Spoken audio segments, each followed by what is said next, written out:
What's up everyone? William Pan coming to you from Cupertino, California. Today is March 31st. Yep, March 31st, 2020. And today we're entering week 3 of our live streaming lessons. First off, I want to say thank you so much to everyone that's been sending the messages and been attending the lessons from the last couple weeks. Been having a blast going through 421. Timing is everything. And I thought this week we could try something a little bit different. We'd work out of one of my season 2 live lesson packs. So a few years back, I was streaming pretty much weekly at these lesson packs, and these lesson packs were covering a variety of topics. So within one pack, there's 10 lessons, and it covers everything from, in season 2, things like quintuplets, drag interp, just the questions that I was getting from the community or in the direct messages, and I would build a lesson around each one of those questions. So today we're going to be talking about quintuplets, which is still one of the questions that I receive the most questions about. Fivelets, quintuplets, they're kind of a weird, odd subdivision timing, and so we're going to go through them. We're going to talk about how to count them, how to feel them, how you can actually practice them. We're going to do some drills together. And then in last week's lesson, we did something where we applied it to an actual lick. So we're going to do that today at the end of the lesson as well. We'll apply it to how you can take that pattern to help teach or practice or clean apart. So if you experience a quintuplet in your music, you'll know how to work through it. And then we'll do our open Q&A at the end. So that'll be a nice session together. Real quick, let us know where you're watching from. So if you're, watching from Houston, Texas, just say, hey, what's up? I'm watching from Houston, Texas, or Boston, Massachusetts, or Scotland, or the UK, Wales. Man, we've been getting some great viewership from all over the world the last couple weeks. So it's really fun for me to get to do these streams, and thank you guys so much for watching. So do that, and then also just take a moment if you would. I'm realizing that I do not have the bandwidth to do these live streams and advertise them or market them. I have not been talking about it other than just getting on and doing them. So those of you who are hitting that share button, liking, following, subscribing, posting them to your percussion groups, you can email them or direct message them out to your friends. Thank you those of you who are doing that, because I know a bunch of us are kind of holed up right now. So this is free information content to keep you guys engaged. Yes, it's about the educational content that we're doing, but I'm finding out more and more, so it's more just about the social connection, so that we're still engaging with the percussion community. So we're going to say hi to a few folks here. Thank you guys, those of you who are typing in the comments where you're coming in from. So we're about to we're gonna come in and say hi to everyone here in just a second. Okay, and then I also want to mention that today, let's see where we at here. This week's free download. So, I've been making volumes of my March and Percussion playbook available for free for the last couple weeks.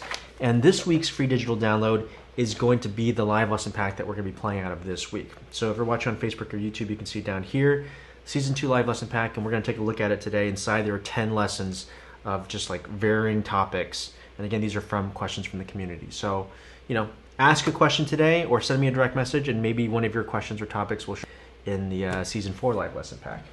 So, without further ado, let's say hi to some folks over on Instagram. Hello, hello, hello. Hi, guys. H0DDE from Bentonville, Arkansas. Woot! Hey, Mark Games. Alex, hello, hello. Mark Games from Laredo, Texas. Jess says, hey, so my school has been doing mostly match grip after lessons. And you show how to play with traditional grip. Athens, Georgia. Yep, Justin, so if you actually go back a couple weeks on one of my Sunday live streams, so if you go to that link that's posted down here, hueyuanpan.com/free lessons, it's also linked to my Instagram profile. It's on the lesson page from today. It's kind of everywhere. And maybe someone that's a regular viewer can type it into the comments for everybody. But one of the lessons, I think it's the second or third lesson from Season 4, is about traditional grip. I also have, if you caught the beginning of the stream, I've also got a left-hand traditional course, video course, where I walk you through the entire setup of how to set the left hand up. Right now there's a free preview. You can watch the first 3 videos, which takes you from beginning to end of how to set your left hand up. And I'm actually going to be launching the beta group for that video course probably next week. I'm just thinking about how much stuff is happening this week. But probably next week we'll go through the beta course. So I'll be inviting 20 people to come into the video course. Part of the video that we've been shooting for the past couple weeks has been for that video course. And for those beta course members, as they come in, I'll be working with them through all the course material and answering all their questions, and then supplementing the video course even further. And then I'll launch the course, in its entirety at full price. So check out the free lessons first, and maybe that'll be a good fit for you. let me know if you need any help with that, okay? Carlos, welcome. Hello, Isaac, Justin. Hello, hello. Hi, guys. Thanks for coming to the room. Thank you for tapping those incoming hearts, Drumline Blueprint. Appreciate you guys tapping those out. Facebook, YouTube, how you guys doing? Let's pop in. Yo, hello, hello. Man, we get some nice crowd. Matthew Boyle, how's it going, Matt? Says, hey, I just got my Beetle pads. They're lit. Yeah, man. They are a sight to behold. When I first got mine, I was kind of blown away by it, and you know, it's my go-to pad now that I play on all my lessons too. So, glad you like it. That's great. Hello from Brazil. Awesome. Christian, buenas tardes from Argentina. Andrew Morris, hey, watching from Florida now. Hey, Andrew, Florida. I didn't know you moved out to Florida. Hope things are going okay out there for you. Hey, what's watching from Coppell, Texas? Matthew? Yeah. Matthew, which program are you playing in? Let me know. Brandon Hernandez from the East Coast. How do I access your book? WayandPan.com/free lessons. Or if you're looking for this book, like the full edition book, you can go to marchingpercussionplaybook.com. And there are physical copies and digital downloads. Although the physical copies, I'm taking pre-orders for right now. And I was going to ship them over the summer. I think we probably could still do that. I've got like a handful of copies here that I just kind of have on hand. So if you order a physical one, I could probably get you one out this week or next. But I'm doing like group orders. And then if you set up like a group order, like mostly I do group orders for physical, like if you're a school and you say like, hey, I want to order, like 20 for my drum line, or maybe it's like somebody from a school and they get their buddies together and say like, hey, snare line, let's all get this book. And you get like an order of 8. I usually do group orders. I don't mail like single copies as often anymore. But if you want one like instantly, you can download. It's a digital download that's available here as well. Okay. And Matthew Dawson from Ohio. Zach Cole watching from Zach. It's I still don't know how to pronounce that city. Manitowoc. I need to get like a video or something of how to say that city. Manitowoc. All right, I'm gonna go with that. I'll look it up after today's lesson. Coppell High School drumline. Oh, all right. So you're with Doug and Patricia. Is that right? Awesome. Saw a video of you guys online that they put together. That was amazing. Like amazing production value and amazing playing from you guys. So maybe you were in that group. Okay, let's get to the playing. Let me show you what we're looking at today real fast. So if you go to this website again, WayandPan.com/free lessons, you scroll down. Here's the free lesson pack that we're working through today. Just click into that. That'll take you here. A lot of you have been like super kind and like I'm making it available for $0 now, but some of you have been throwing $5 in or $10 in. Thank you so much if you have been doing that. And if you aren't able to or prefer not to, that's totally fine. It's available for free this week, so don't feel any pressure to do so. Just want to say thanks to the people who have been doing that. And if I could ask a favor of you, if you do download it, do me a favor when you get to this page, hit it with a rating. And you don't have to rate it right away. Maybe you want to actually look through it first and say like, oh, this is good. But if you do like it and you think it's good, please hit it with a 5-star rating. It's a new system that they've launched on this platform. So this product actually has 0 ratings at the moment. So if you get the free download, hit it with a 5-star rating for me. And then once you get in there, you will see this download, which is what we're going to look at now. So let me pull it up in preview format because then we can manipulate it a little bit more. I'm going to minimize this out. And this is what you'll get inside once you get in there. So, where did I don't know where I just sent that. Oh, up here. Okay, bear with me. Hold on. I can do this. Okay. All right, so we're scrolling down. This is what it looks like. This is the digital download. And we're coming down to quintuplets. And like I said, there's a whole bunch of exercises in here. But this is a video that we're going to be posting for drumlinechops.com. So we want to talk through how we're going to count these, how we're going to feel them, how we're going to play them. And then just let me know in the comments, guys, if this is like your first time seeing quintuplets or you're super familiar with them. You could say like super familiar or first time, or, and if you're a teacher, maybe you can pick up a few ways of how you introduce this to your students as we're playing quintuplets. Okay? All right, so let's get into it. Today's lesson, we're covering quintuplets, how to count them, how to play them, and a few exercises that you can use to practice your quintuplets. So if you read the handout that's linked down in the description below, you can check out. It talks about how I mentioned that there's no familiar, or there's no easy or hard, just familiar and unfamiliar. And in this lesson, we're going to give you a few ways to make these quintuplets more familiar so that you're not stressing as you play these subdivisions. If you can think back to a time when you first learned triplets, or you first learned sextuplets, you were like, whoa, it's a lot of notes, and it was unfamiliar. But once you just expose yourself and work on these quintuplets, they'll be part of your regular vocabulary as well. So the first thing that we're going to look at is when I introduce these to my beginners, or like upper middle school students, beginning high school students, when they see the quintuplet, I don't do it with the metronome to start, because it's just about learning how the sticking works for that. So the fastest and easiest way I've found to show this to beginners, I just say count 1, 2, 3, 4, 5. So they go, so if you start with your right hand, 1, 2, 3, 4, 5, and then you'll start the next quintuplet off your left hand, 1, 2, 3, 4, 5.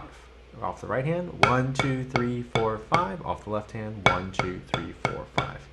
So your hands are going to alternate because it's an odd note grouping, right? So once you can do that, then you put that together. So it looks like this. 1, 2, 3, 4, 5. Left, 2, 3, 4, 5. Right, 2, 3, 4, 5. Left, 2, 3, 4, 5. I'm sure we've all seen words that you can use like hippopotamus, hippopotamus, opportunity, opportunity, university, university. Insert your favorite 5-syllable word as you do it. It's always fun when you can find someone in the class whose name is 5 syllables. So just work out that very, very slowly, okay? So once you get there, 1, 2, 3, 4, 5, 1, 2, 3, 4, 5. As the teacher, what I do here now is in my head, I've got this tempo lined up, 60. 1, 2, 3, 4, 5. 1, 2, 3, 4, 5. 1, 2, 3, 4, 5. 1, 2, 3, 4, 5. 1, 2, 3, 4, 5, 1. And that's where I'm kind of aiming to get to the students to. And that might be a bit quick. If in my mind, I'm picturing like a 7th or 8th grader, right? So if I slowed it down to like 52, what does that sound like? 1, 2, 3, 4, 5. 1, 2, 3, 4, 5. 1, 2, 3, 4, 5. 1, 2, 3, 4, 5, 1. Okay, so what I do between what we just did and this next part, and this is for teachers and for students here, if I'm going 1, 2, 3, 4, 5, 1, 2, 3, 4, 5, 1, 2, 3, we're just doing 4 beats for now. Good job. Do it again. Ready, go. 1, 2, 3, 4, 5. 1, 2, 3, 4, 5. 1, 2, 3, 4, 5. 1, 2, 3, 4, 5, 1. A little faster. Go. 1, 2, 3, 4, 5. 1, 2, 3, 4, 5. 1, 2, 3, 4, 5. 1, 2, 3, 4, 5, 1. And then without the student knowing, I just turn it on the metronome. 1, 2, 3, 4, 5. 1, 2, 3, 4, 5. 1, 2, 3, 4, 5. 1, 2, 3, 4, 5, 1. Again, here we go. Go. 1, 2, 3, 4, 5. 1, 2, 3, 4, 5. 1, 2, 3, 4, 5. 1, 2, 3, 4, 5, 1. Good. And then you're just aiming for those accents, right? And so for teachers, and this is a mistake that I made early on when I was teaching, I would enforce the metronome rule without any sort of leniency or consideration for what the student was coming from. And as I matured as a teacher, you realize that all students are coming from different backgrounds, and it comes more naturally or less naturally for some people. So first, it's just about getting them, okay, to understand what the sticking is. All right, it's switching off hands. I can count it. I understand what's going on, right? They've got the processing part down. Then I gradually stair-step them up in tempo, right? And I just gradually bump it up based off of how well they're doing.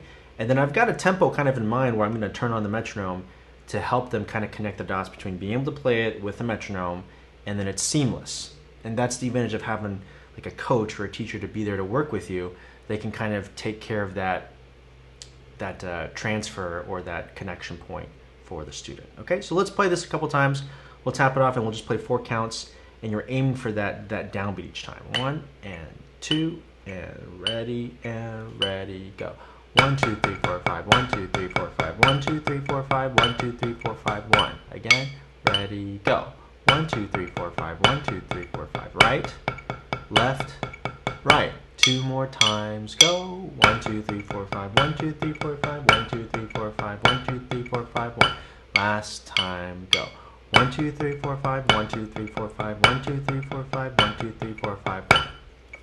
Okay, so you can use syllables, you can use numbers, you can use, I know a lot of people have used like conical or South Indian drumming syllables, takagini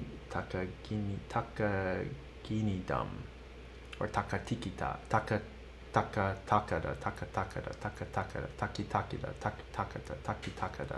I haven't done a lot of formal Indian syllable training, so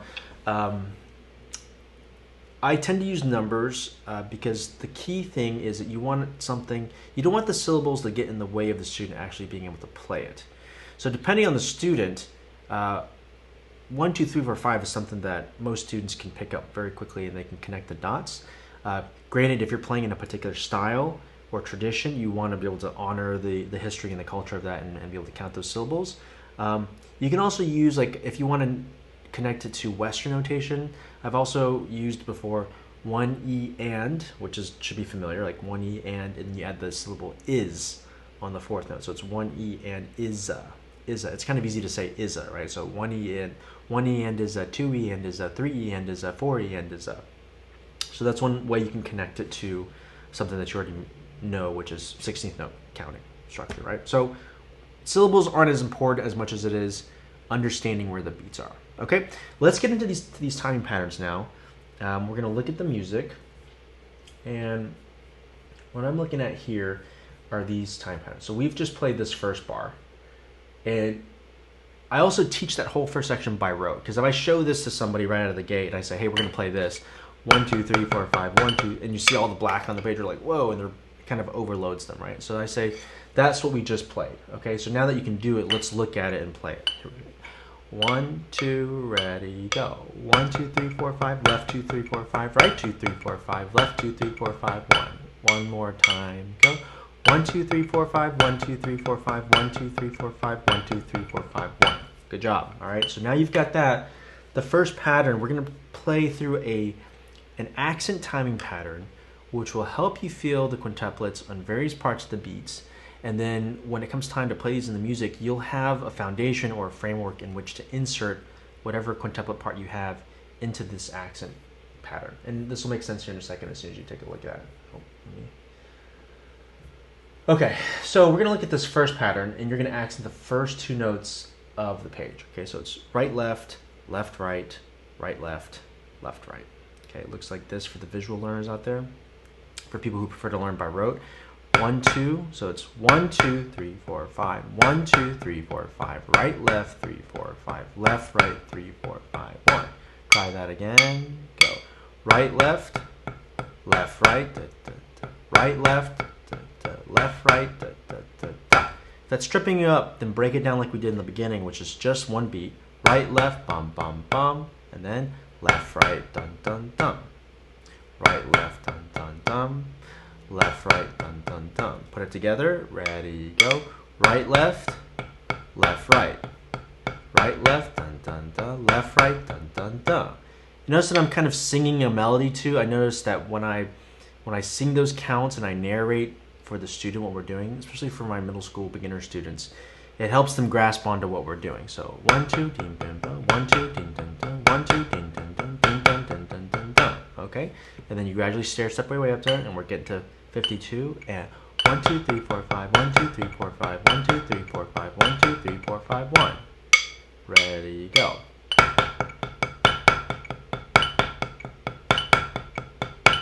Okay, so you'll do that a few more times on your own to where you feel comfortable with that pattern. You're not, if your brain is turned on, you're devoting 100% of your brain power to just figure out which hand you're on. You're not going to be able to divert some of your attention to, your stroke, your fingers, the sound quality, am I lined up with the metronome? So you're going to have to do this many, many, many, many more times until it becomes kind of automatic for you. Dum, bing, bum.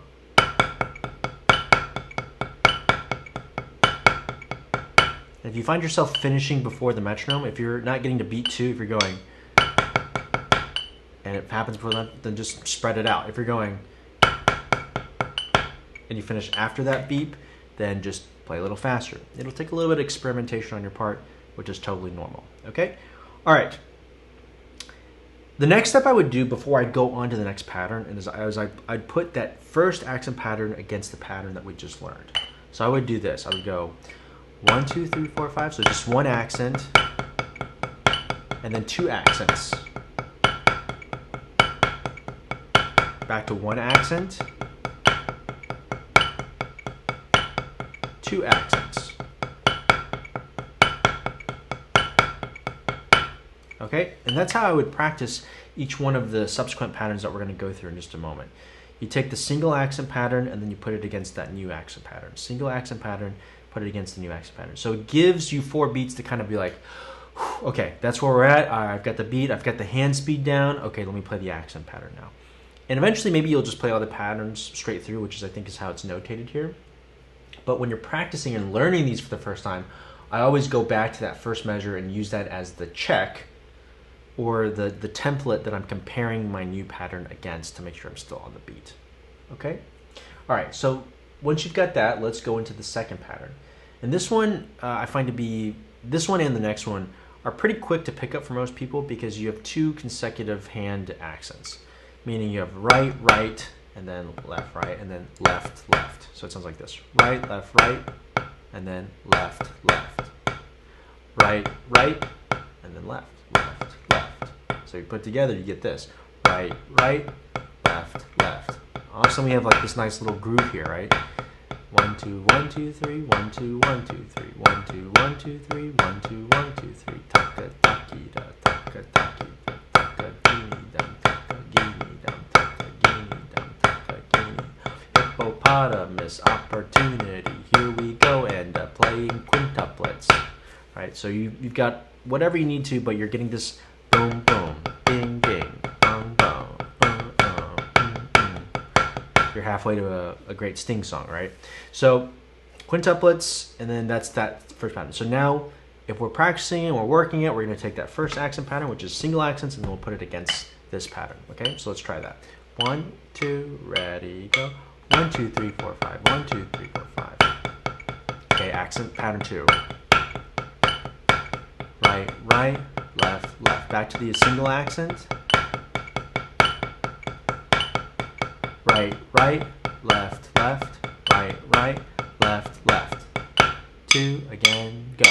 1 2 3 4 5. 1 2 3 4 5. 1 2 3 4 5. 1 2. Pattern, right, right, left, left, right, right, left, left. Single accents. Right, right, left, left. Right, right, left, left, stop. And if 52 is still too fast, back it down to whatever tempo you need to so that your brain has enough time to process it. If you go too slow, you might as well just turn the metronome off for a second and just get the sticking down. And then once you're in the ballpark of 45, 50, 60, then turn the metronome on and use that as your guide so that you know that you're not speeding up or slowing down as you're playing the easier or hard parts of each of those sections. Okay? All right, next pattern. Moving along, this pattern here, you'll see that we have, let me zoom in just a tad, come on. Okay, so here you'll see that we have right, left, left, right, left, left. So the consecutive hand accents now are at the end of each quintuplet. So right, left, left. Off the left hand, it'd be left, right, right. One more time, off the right, right, left, left. Then off the left, left, right, right. Okay, so this also has a nice groove to it. If you put it together, it looks like this. Ready, go. Right, left, left, right, right, left, left, right, right. And ready, go.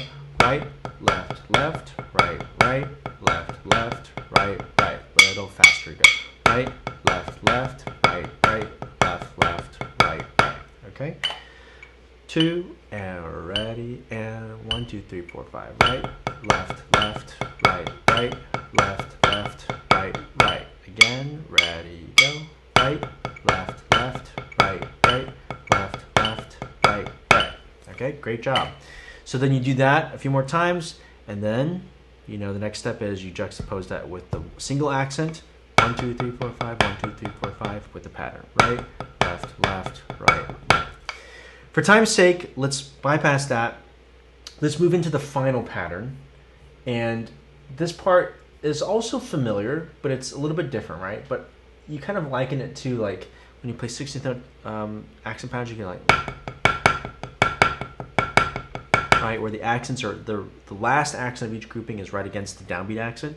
It's the same thing here, but in this case, because the hands are alternating, you have right, right, left, left, right, right, left, left, right. So for some students, I can just show them and they pick it up right away. Okay. For other students, I might back it down and break it down into an even smaller piece, and I'll say, just do this much. Right, right, left. Try that. Ready, go. Right, right, left. And again, go. Right, right, left. Two more. Ready, go. Right, right, left. Last time. Ready, go. Right, right, left. Okay, that's a good job. Do it off the left now. Left, left, right. And ready, go. Left, left, right. And ready, go. Left, left, right. So if you put it together, it looks like this. Right, right, left, left, right. A little faster, go. A little faster, go. Okay, put that together twice now, so we have this.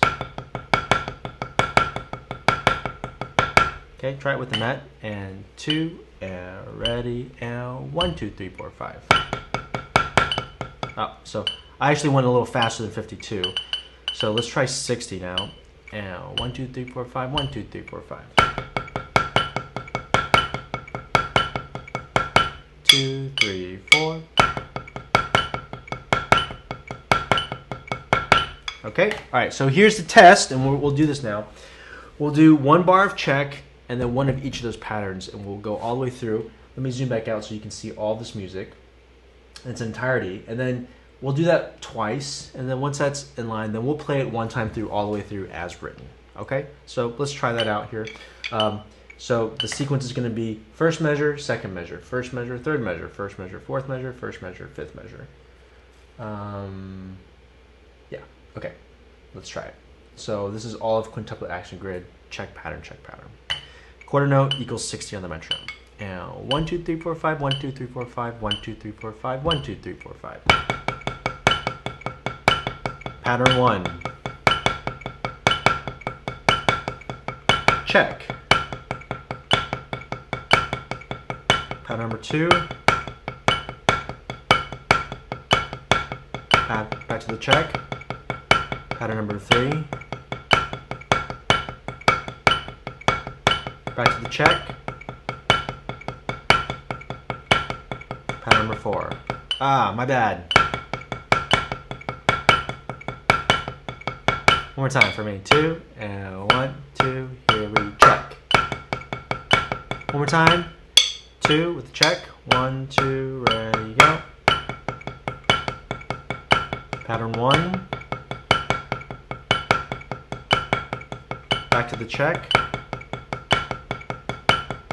Pattern 2. Check. Next pattern. Right, left, left, right, right. Back to the check. Last pattern.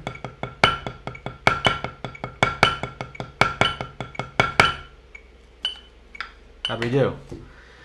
So if that's throwing you off, or if there's a particular pattern that you're not able to recall when it comes time to play it, then just go back and practice that pattern by itself 2, 3, 4, 5 times. Then go back and see if you can put it back in context of the whole exercise. Once you can do that whole exercise pretty comfortably, then your next step is to see if you can play it just as written all the way through, which we're going to do now. We'll do it once with the music, and then we'll try it once without the music, so you can just watch me on the screen, use me as a reference. If you need to look at the music for this first time, that's great. Second time, just watch and see if you can play it with me. Okay? All right, here we go. And 1, 2, as written.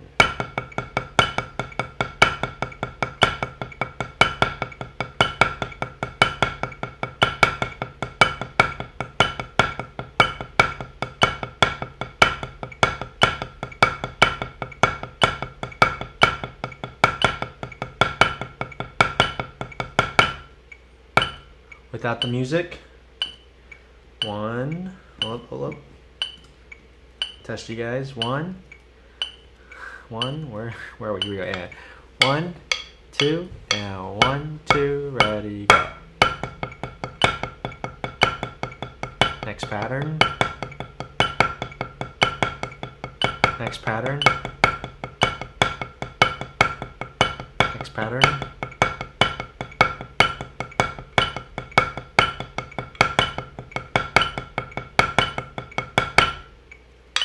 Yeah?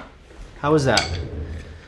let's give our brains a second to breathe, and we'll do it one more time, and then we're going to gradually speed it up. So we'll do it one more time at that tempo. I did see some questions coming through, and that's the advantage of... And guys, I can see all the shares that are coming out, so thank you those of you who are sharing these out in your groups or in your social media channels. I do really appreciate that, and those of you who are tapping those hearts, so I can see those coming through. So thanks so much. That's really nice of you guys. Ryan Joseph Batista says, good day, watching you from the Philippines. Hey, Ryan, I think you're my first Filipino viewer that I know of from the Philippines, so thanks for saying hi. Mr. Bush is my teacher. Awesome. Doug and Patricia are the man and the woman. Rocking out Capel. You guys are very lucky to have them as your instructors. Hi, guys. Thank you for coming in. I just tuned in, breaking down fivelets. Yes, breaking in. Hi, Amanda. How's it going? Not sure if you're still in the room, but if you are, thanks for coming in. If you catch us on the replay. Just Leo Lee says, hey, so my school's been doing... Oh, yep, got that comment already. Thank you very much. Thank you, guys. Awesome. Those of you who are waving. Hi, Jaime. Hola. Chris Van says, you ever play any Scottish pipe music drumming scores? I don't, Chris. You know, recently I was just talking to some of the students over at the local high school, and one of the students there is that's like his main jam is Scottish pipe band music, and so we're gonna trade. What's up, Derek? We were gonna trade with each other some skills. So he was gonna work on his mallet chops and his rudimental chops, and he was gonna show me some of his pipe drumming music as well. One of my former marching compatriots when I was marching Phantom now runs a website that's especially catering to pipe band music. It's called Monster Chops, I think. Michael Eagle. If you just search or Google Michael Eagle, Monster Chops, he's got a whole site that's dedicated to Scottish pipe drum music. So if you're interested in learning more about that, that's where I'd probably send you to check that out. Okay. Hey, what's up? What is your favorite drum? What's up, Kevin?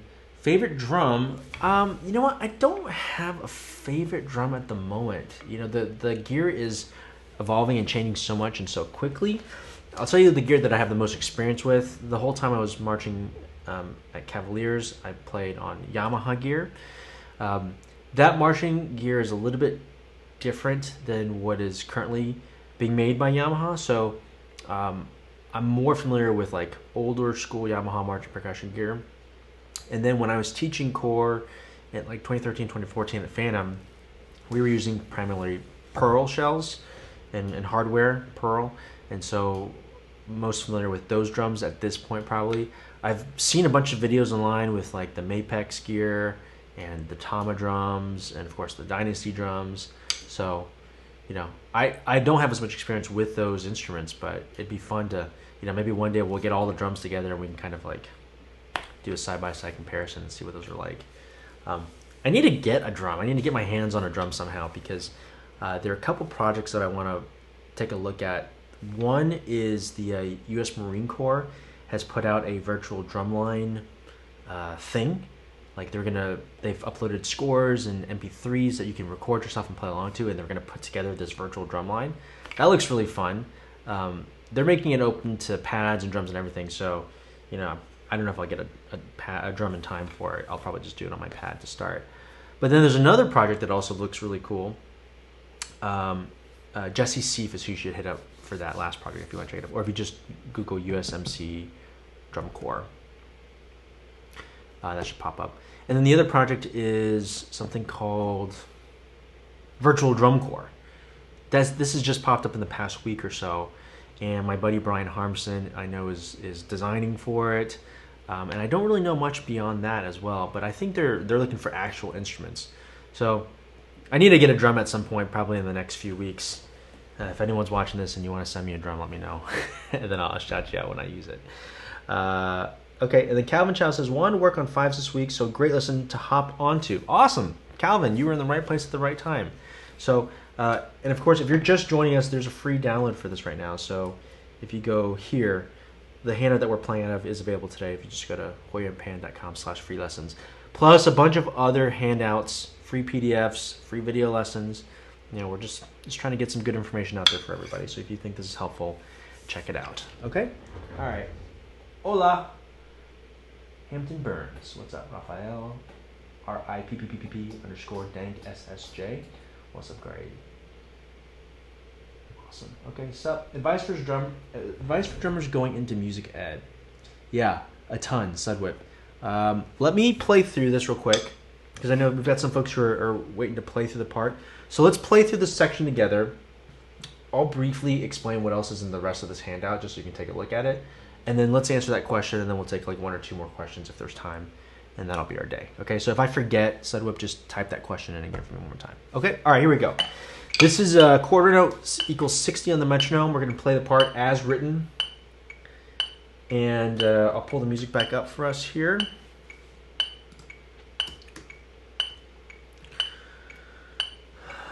Let me blow this out. This is quintuplet accent grid as written.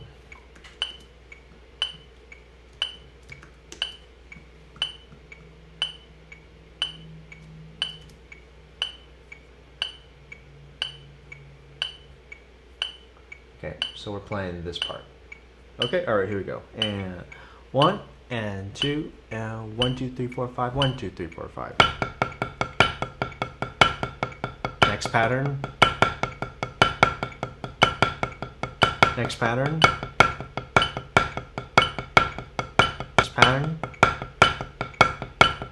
Next pattern.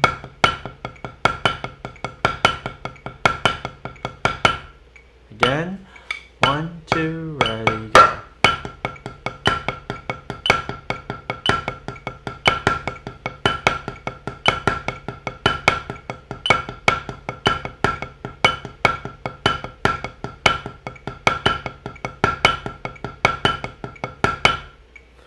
Okay, so for the teachers and the players who are even familiar with this, right, you can tell that you're still using this as an opportunity at the slower tempo to really work on making your note spacing super even, and you're placing all these notes.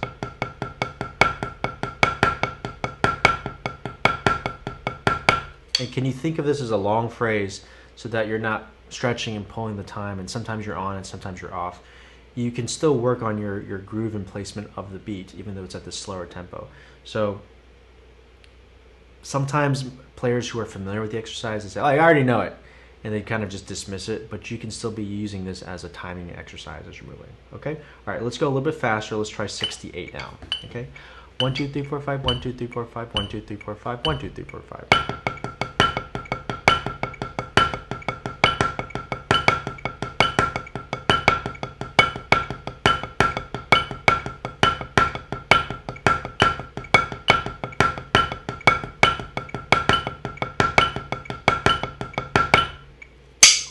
Okay, a little faster, 76. Notice that I'm counting the subdivisions before I start. That's what your teachers have probably told you about, which is called subdividing. I'm feeling the subdivision. I'm taking that big beat and I'm chopping it up into the smaller beats that I'm going to play before I start playing. Don't wait to start playing to start feeling the subdivision. 1 2 3 4 5 1 2 3 4 5 1 2 3 4 5 1 2 3 4 5.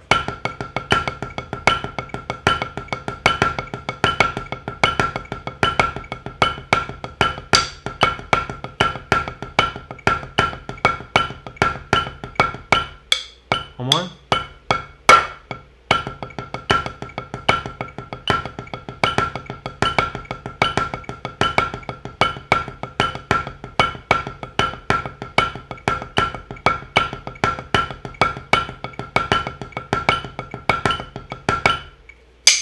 Okay, let's try 84.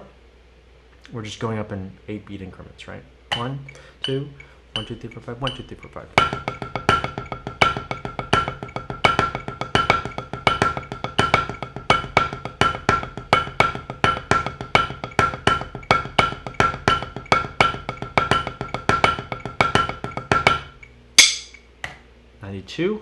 We'll do 2 more. Okay. 1 2 ready, go.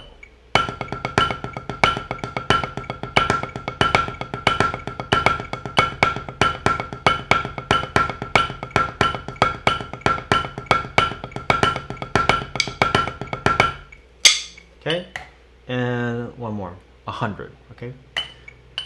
1 2 3 and 4 and.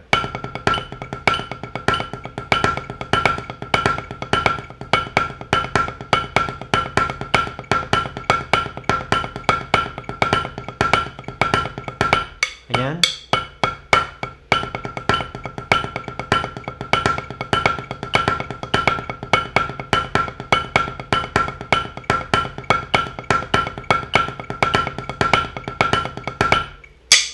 Okay, so now you've got through 100, if you can do each one of those pieces from at least 60 to 100, you've got some settings. You're starting the beginnings of some settings inside of you. If you're trying to turn yourself into a metronomic terminator, you know that you can play fives at each one of those 8-beat increments. And something I mentioned in the lesson last week is, let's say we started at 60. So after I do this for maybe a week or so and I lock it in, the next time I work on these, I might start at 64, right? So now, instead of going in 4-beat increments, because sometimes you don't have that luxury of just going slowly up in 4-beat increments, I would start the following week at 64, and then do 64, 72, 80, 88, and so forth. And then you'll have all those other 4-beat increments locked in as well. And eventually you'll just be able to play at whatever tempo that you need to. You're only adjusting by 4 beats per minute as opposed to 8 beats per minute, depending on whatever it is that you're being asked to do. Okay? Any questions about this? We'll save... No, we just need to finish this off. Basically, the second thing is like an example of how you can put drags into it.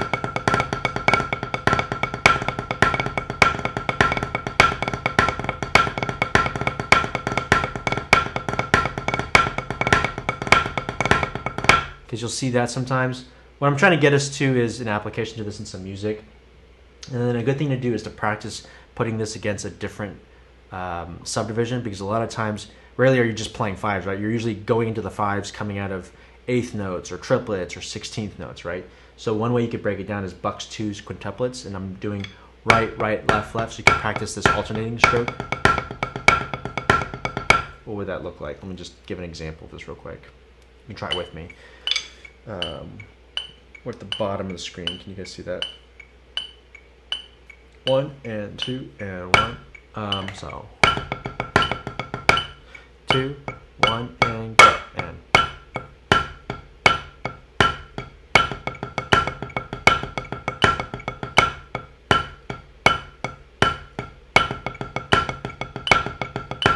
a little slow in those last 2 or 3.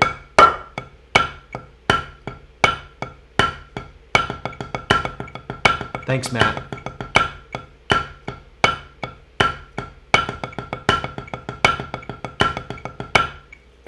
Okay, so that's one way you could do it. Let's say you see something, you're like, oh, this section of the music requires me to play from triplets to quintuplets. Okay, let's try that. And triplet, triplet, triplet, triplet. Ready, go, and.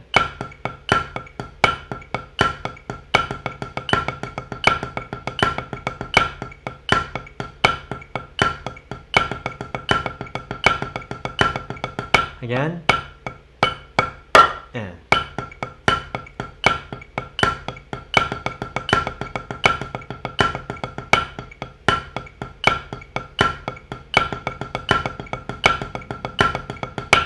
So that's not bang on. Like, you can tell that I'm still kind of fishing a little bit on my triplets. So I just need to get the triplets locked in. Part of it is like this 8th note's on, which shouldn't affect me. I should still be able to go.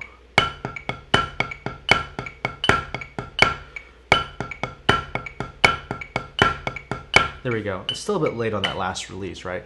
So it's a little bit different every day. Maybe you're a little bit tired. Maybe you're a little bit more excited. Maybe you drank too much coffee. Maybe you didn't get enough sleep last night, right? Whatever it is, you got to figure out your tendencies, and this is part of that maintenance piece as a player. We can always go back to our time patterns. We can always work on making our time more accurate, right? And knowing our tendencies. That's a big part of practicing. You know, Todd Meehan has a great series for Liquid Drum. If you haven't seen this yet, you should definitely go check out Liquid Drum. And he was doing these interviews that I was watching, like at night when I'd be washing dishes. I would listen to Todd do these interviews with all these great players, like Ivan Trevino's on there, Josh Quillen, Nancy Zeltzman. And the question that Todd was asking everyone was like, what is practice to you? Like, what do you practice for? And part of practicing, for me at least, is becoming aware of your own tendencies. Right? Like, what am I good at? What am I bad at? I tend to do this when I play this. And a lot of times I can fix the problem before it happens. Not because I'm omniscient or I'm a precog. It's because I know that I tend to do that. So then I fix the problem before I make the error, right? So in this instance, I'm going to try one more time.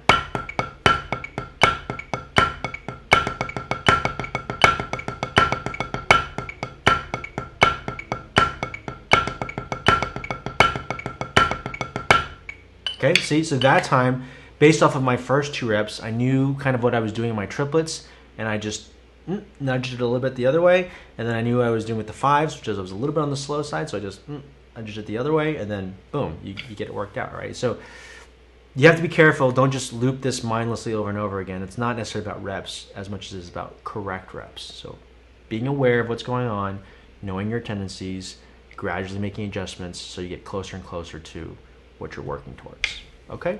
All right. So that's basically our quintuplet handout. If there are additional questions on quintuplets, feel free to let us know. Leave a comment down below, and then we'll fill in some additional modules or video modules to answer those quintuplet questions. But if you can do this, I would say you're probably going to be 80% of the way of whatever it is that you need to do. Now, there are some instances where you'll see something in the music, and you're like, I haven't done that before. And then you'll have to work on it. But at least you'll have a template or a foundation for you to insert whatever new thing is that you're looking to if you have this quintuplet foundation in place. Okay, so let's look now at, while I switch scenes, let's look at an example of where this happened, right? So I did a lesson on this a couple weeks ago. Let me see if I can pull up the video. That'd be awesome if I could actually play a video of it. What are the chances I could do that?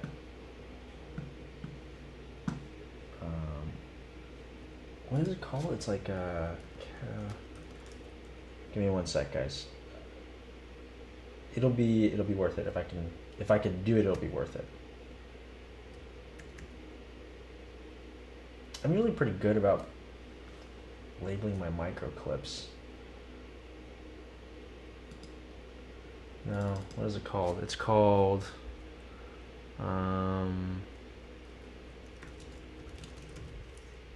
oh, I know what it is. Here. Did it open? Okay, here we go. I can do this. YouTube, Facebook, stay with me. It's gonna be worth it. I hope. Unless it crashes everything. There's a lot of bouncing circles right now. The computer's getting too hot. It's getting a little warm over here. Give me 30 more seconds. If I can't get this to work in 30 seconds, then we'll just call it.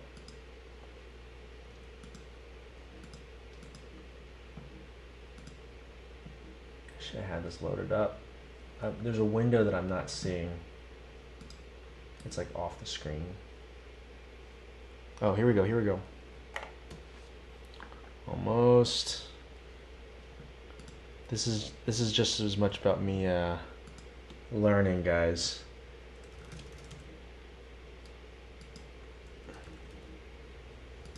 Come on, man. Oh, this search bar sometimes doesn't pop up.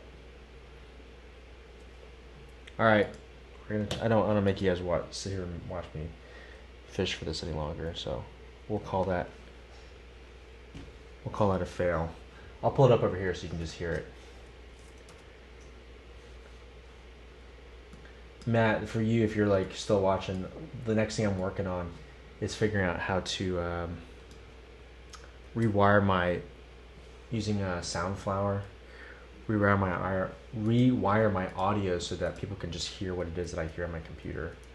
But I haven't gotten to the point where I've set that up yet. Okay. All right, this is close enough. You can just hear it through the speakers. I'll turn this up a little bit. All right, so we're gonna look at this lick together. I'm gonna play it first.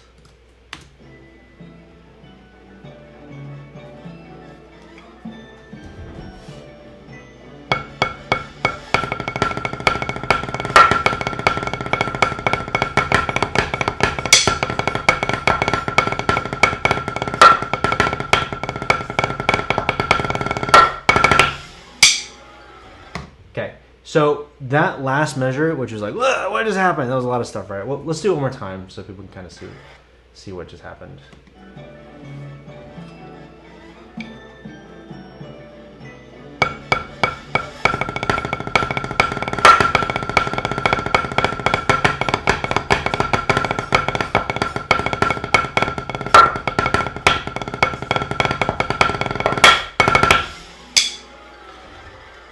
Okay, so one thing that's interesting about this break is we did not play it rhythmically, like video recording accurate.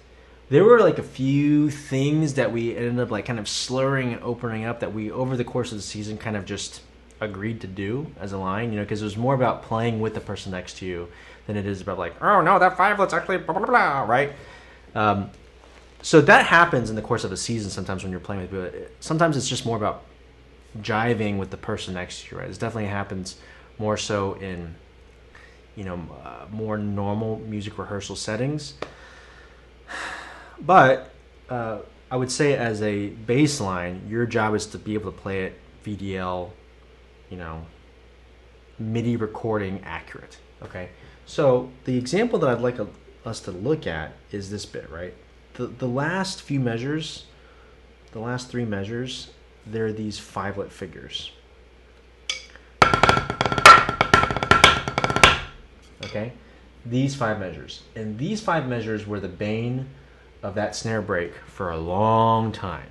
Because everyone had different interpretations of these quintuplets, right? So there was one day where we said, okay, we're going to spend a 2-hour snare block fixing and cleaning these quintuplets, okay? And I remember it was just like, why didn't we all do this on our own, you know, back in November, which we should have, or probably the music hadn't been written yet, but probably should have done this before we got on pre-tour. And sometimes that's just, you know, you've got different players with different experience levels. I didn't have the foresight to do this. I was just like, oh, I'll learn the part.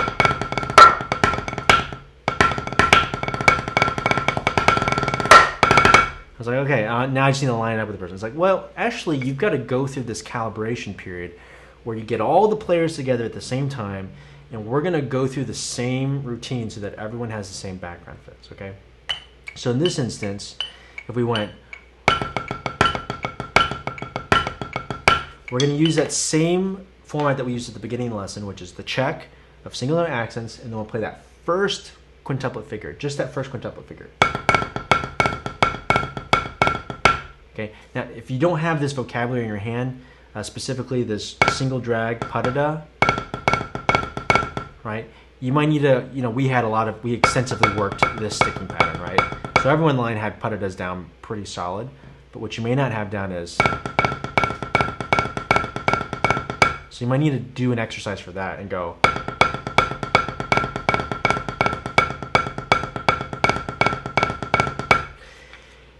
if you have the vocabulary in place, what you could do is this.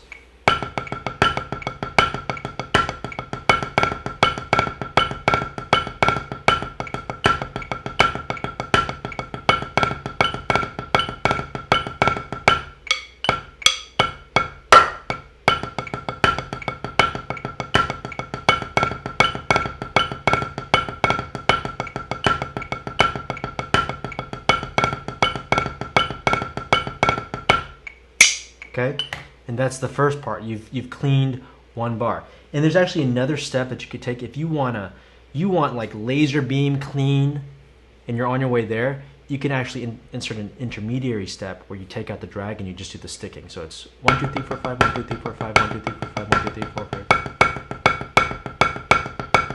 5, and make sure that there's nothing weird going on in there, right? Because anything that's not perfect is going to cause gray later down the road. And, you know, I remember when I once thought gray was clean, i.e. my entire high school career. And then when you hear clean for the first time, you're like, oh, that's clean, right? So to achieve that level of clean, you've got to make sure that all that weirdness when you play at the low end is still definitely there. And you've got a balanced blend on top of that. So let's try that. Check, sticking, part. And then we'll loop it. 1, 2, just a check to start. Sticking. Part. Check. Sticking. part.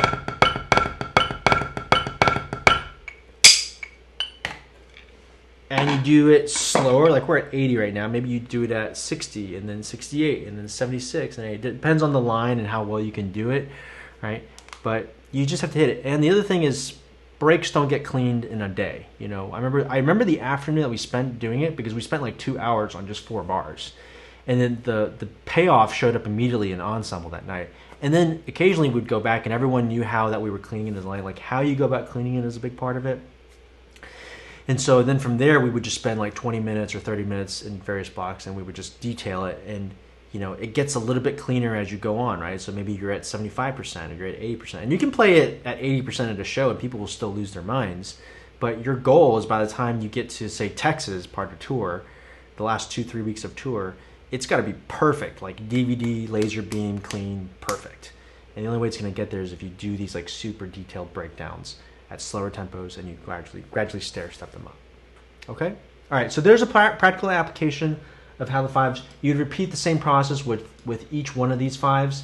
This one, I remember, this is the bar that we kind of ended up kind of morphing. It was like a little bit more slurred. It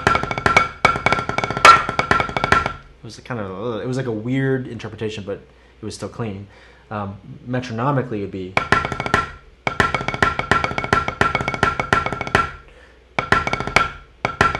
Right, in that case, if you have, I would just replace it with a roll. Anyway, so you can break those down in the application. If you're interested in this handout, this is available from, I think it's the first handout from season 4, which is also on HoYuanPan.com/free lessons. All right, guys, that's it. That's all we have for today. I'm going to answer one more question about music majors. Oh. This is getting crazy over here. What's going on?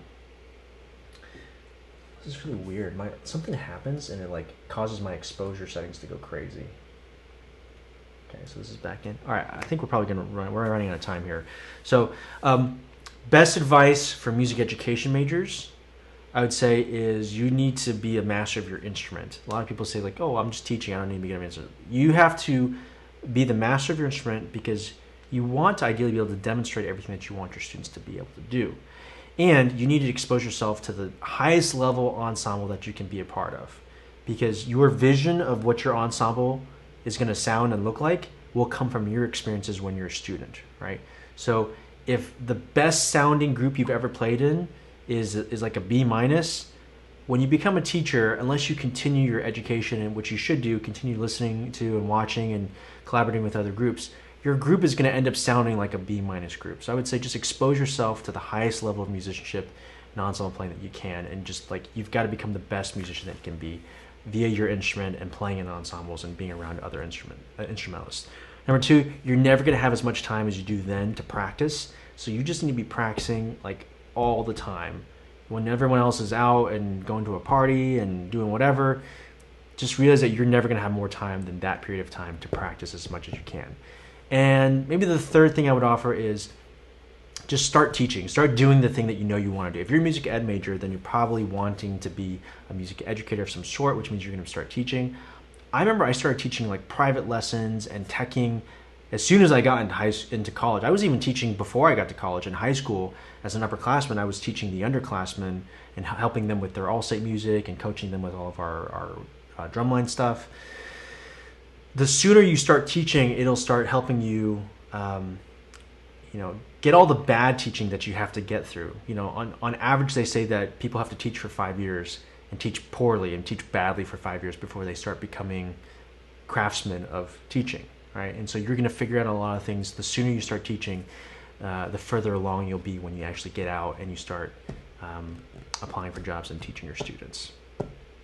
And now I'll throw in one more bonus tip, which is when you get out of school, don't feel like you are supposed to know everything, because you're not. You're not going to come close to knowing everything. So you have to keep in touch with your mentors and your colleagues and continue to learn.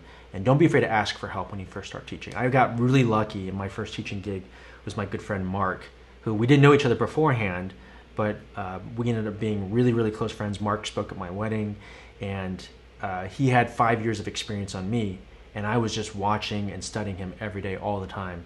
and like copying everything that he was doing. So I really, really lucked out that I had a great colleague that was willing to show me and kind of guide me as I was learning. So maybe that last tip is like you need to have a great mentor teacher. Okay, our Instagram feed just ended. I didn't get the countdown today, so sorry Instagram if you guys are catching this after the fact. Thanks so much for joining the stream. For everyone else who might be watching this on Facebook and YouTube, let's go ahead and wrap. If you're watching live, and this is probably one of the biggest crowds that we've had so far as rooms. I know like this is like in the middle of the day for some people where it's like dinner time. So if you're catching this live, I really appreciate you guys spending your 1 hour day with us.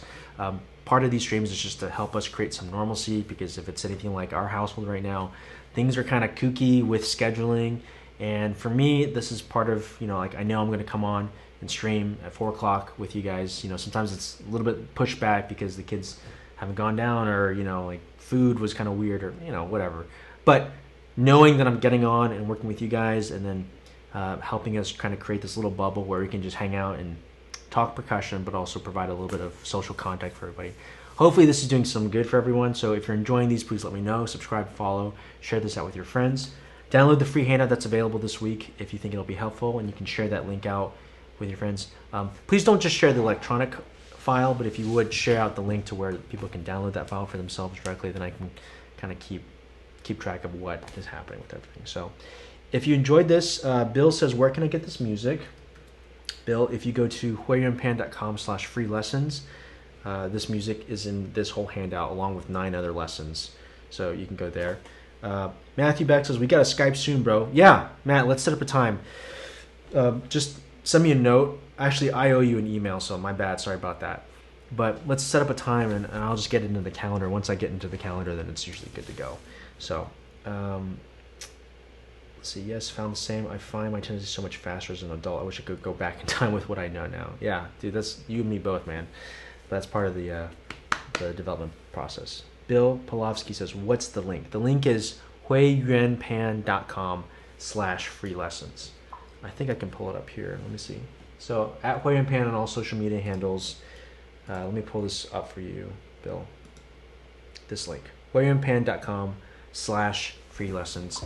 It's going to be linked in the description. You can find it on my website, or you can just look at it on the screen. Send me a direct message if you can't find it, Bill, and I'll shoot you the link. All right. Thank you, Matt. Thank you, Bill. Thanks, everyone who's still watching the room. If you're catching the replay, don't forget, you can still leave comments and questions. Let us know where you're watching from. One of my for fun plans is to build a map and have people just add themselves, and we can see where everyone's watching from all over the world, because I'm still blown away by having people from all over the world watching these. So thank you so much for watching, guys. Hope you have a great rest of your day. Please stay safe, stay healthy, and we'll see you guys in the next stream. Bye.